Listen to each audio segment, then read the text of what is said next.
امروز میریم طرف بامیان. روز سوم عید است. همراه دوستان با هم جمع شدیم. امروز بیکار شدیم بخاطر دیگه. چینل ما رو سابسکرایب کنید، لایک کامنت کنید، با ما باشین. میریم بامیان.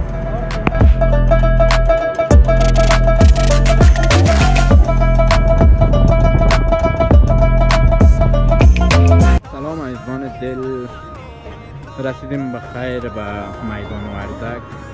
حالا میدان وردک هم پاس میکنم، میریم بخیر بامیان میریم. دوستا بیننده ما باشین، جاهای دیدنی افغانستان همراه ما تماشا کنید.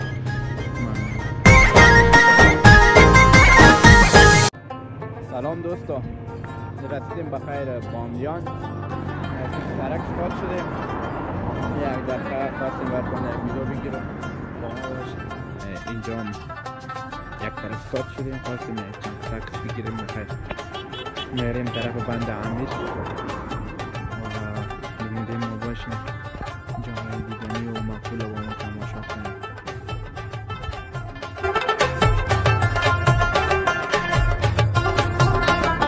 دوستا بالاخره رسیدیم به شهر بامیان.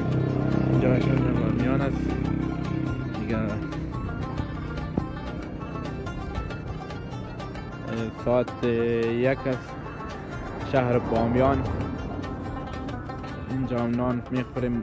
صبح بخیر میریم طرف بند امیر به شهر بامیان.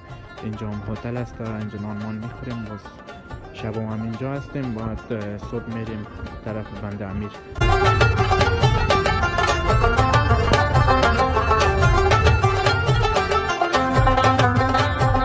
سلام دوستای گل، امید همه‌تون خوب باشین. صبح همه‌تون بخیر. صبح شد آمدیم طرف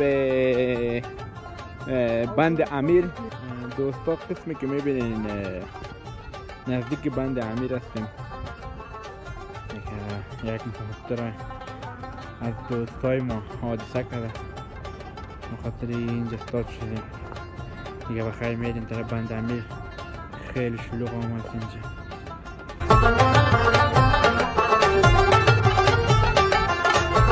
دوستا قسمی که میبینین بدبختانه دوست ما حادثه کرده بود. حال ماشینش میبرم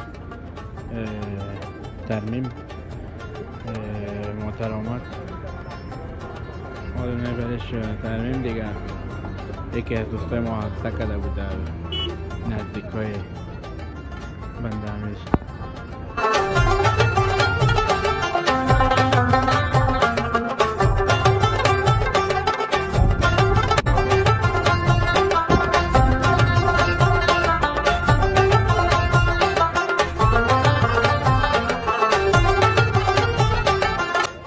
دوستا بند امیر است.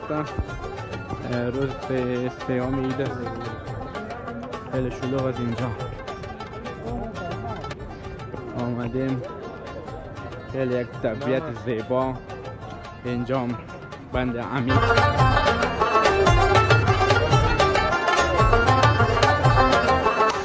سلام علیکم دوستا، خدا کنه دور حتما باشین. امروز یک جای دیدنی افغانستان با شما نشان میتونم که خیلی جای مقبول است. او هم بند امیر. خیلی شلوغ است اینجا. مردم روز سوم عید است، مردم آمده اینجا و تفریح. شما اینجا رو تماشا میکنید دوستان. خیلی مقبول، خیلی فضای مقبول.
منظرهای جالب دیدنی پر از طبیعت خیلی سلوک هر روز